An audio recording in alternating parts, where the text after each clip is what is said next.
বাবার মৃতদেহ হাইজ্যাক করা হয়েছিল, বিস্ফোরক দাবি শুভ্রাংশু রায়ের। বাবার মৃতদেহ হাইজ্যাক করা হয়েছিল, বিস্ফোরক দাবি করলেন প্রয়াত মুকুল রায়ের পুত্র শুভ্রাংশু রায়। সোমবার বেলায় সাংবাদিক বৈঠক ডেকে প্রাক্তন মুখ্যমন্ত্রী মমতা বন্দ্যোপাধ্যায় এবং তার ভাইপো অভিষেক বন্দ্যোপাধ্যায়ের বিরুদ্ধে একরাশ ক্ষোভ উগড়ে দিলেন মুকুল পুত্র শুভ্রাংশু রায়। এদিন তিনি সাংবাদিকদের কাছে দাবি করেন তার বাবার মৃতদেহ হাইজ্যাক করা হয়েছিল, কিন্তু তৎকালীন সময়ে রাজ্যের মুখ্যমন্ত্রী ভাইপো এবং তৃণমূলের সর্বভারতীয় নেতার বিরুদ্ধে মুখ খোলার ক্ষমতা কজনের ছিল। তার অভিযোগ, বাবার মরদেহ সৎকারের সময় শুভেন্দু অধিকারী এবং অর্জুন সিং আসতে চেয়েছিলেন, কিন্তু ওনাদের আসতে দেওয়া হয়নি। আপনি তখন হাইজ্যাক হতে দিলেন কেন?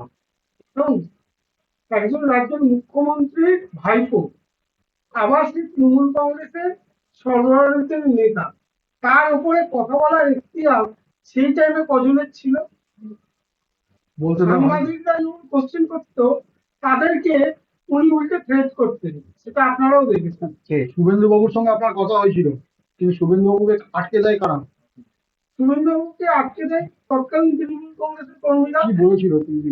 সেটা আমি বলতে পারবো না, কিন্তু যেভাবে ঘিরে নেওয়া হয়েছিল, এবং আমার যতদূর খেয়াল আছে, আমার সাথে পার্থভূমিকা ছিল, এবং আমার সাথে কে কে থাকছে, কে আসতে পারে, সেই খবরটা পার্থদাই অভিষেক বাবুকে ডাইরেক্ট দিচ্ছিল। আমার সাথে কথা হয়েছিল অর্জুনদাও আসতে চেয়েছিল, কিন্তু আসতে দেওয়া হয়নি। শুভেন্দু অধিকারীকে কি আসতে চেয়েছিলেন? সবাই আসতে চেয়েছিল, এবং কংগ্রেস সিপিএমের অনেক নেতা এবং প্রাক্তন মন্ত্রীরাও ওই হসপিটালে গিয়ে দেখা করে এসেছে আমার সাথে। বর্তমান রাজ্যপালও আমাকে ফোন করেছিল। প্রসঙ্গত, রবিবার হালিশহরে মৃত দলীয় কর্মী বিরজু কেওটের বাড়িতে এসেছিলেন প্রাক্তন মুখ্যমন্ত্রী মমতা বন্দ্যোপাধ্যায়। প্রাক্তন মুখ্যমন্ত্রীর আগমন নিয়ে শুভ্রাংশু রায় বলেন, মৃত দলীয় কর্মীর বাড়িতে উনি এসেছেন দেখে খুব ভালো লেগেছে। তার অভিযোগ, বিগত দিনে মমতা বন্দ্যোপাধ্যায়ের ছায়াসঙ্গী ছিলেন তার বাবা মুকুল রায়। তিনি 2 বছর যাবৎ হাসপাতালে ভর্তি ছিলেন, অথচ একবারের জন্য বাবাকে দেখতে যাওয়ার উনি সময় পাননি। তার দাবি, প্রাক্তন মুখ্যমন্ত্রী লাশের রাজনীতি করতে ভালোবাসেন। উনি কর্মীদের পাশে দাঁড়িয়েছেন, এসেছেন, কিন্তু আমার একটা প্রশ্ন, বিগত দিনে ওনার যিনি ছায়াসঙ্গী ছিলেন আমার পিতা মাননীয় মুকুল রায়, প্রায় 2 বছর যাবৎ হসপিটালে ভর্তি ছিল এবং মৃত্যুর সাথে লড়াই করছিল।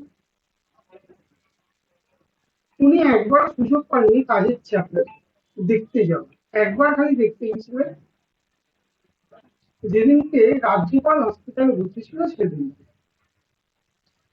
এবং বিগত দিনেও যখন তৃণমূল কর্মীরা মারা যেত, হয় মুকুল রায় অথবা শুভেন্দু অধিকারী তাদের বাড়ি যেতেন, তৎকালীন সেই তৃণমূল কংগ্রেসের কর্মীদের নিয়ে কলকাতায় নিয়ে আসা হতো। এবং আমি যতদূর প্রাক্তন মুখ্যমন্ত্রীকে দেখেছি, তিনি লাশের রাজনীতি করতেই বেশি ভালোবাসেন, আর রং চড়িয়ে নাটক করে অনেক কিছু বলতেও ভালোবাসেন। শুভ্রাংশু আরও অভিযোগ, বাবার মৃত্যুর সময় বিরোধী দলের অনেকেই আসতে চেয়েছিলেন, তাদেরকে আসতে দেওয়া হলো না।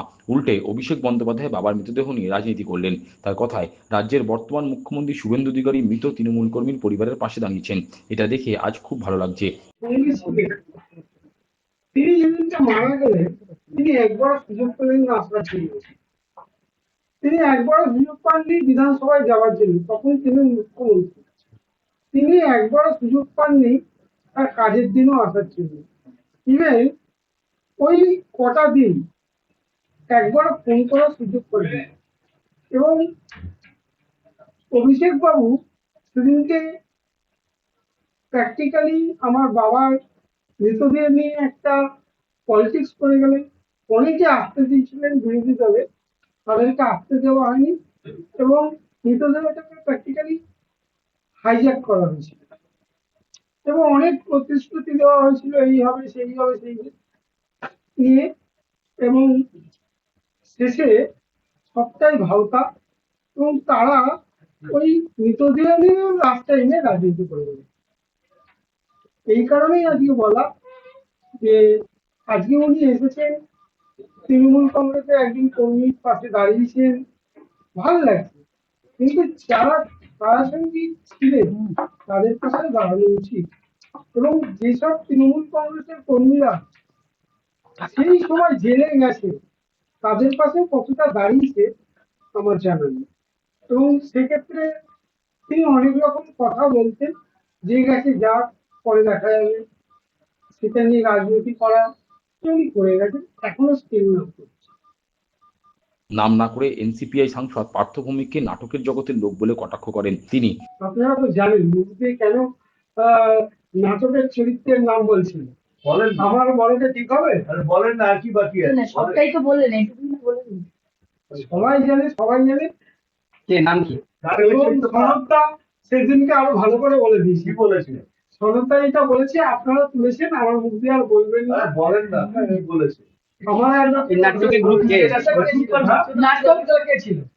নাট্যকারটা কে ছিল? নাটকটা ছিল আমারই এক ছোট ভাই। মুকুল পুত্র সোজাসাপটা জানিয়ে দেন, তৃণমূল করার তার ইচ্ছা নেই, যদিও তিনি মমতাকে দেখেই রাজনীতিতে এসেছিলেন, কিন্তু দিন যতই গড়িয়েছে ওনার ব্যবহার ততই খারাপের দিকে গেছে। ভালো তৃণমূল সেখানে জয়েন করছে।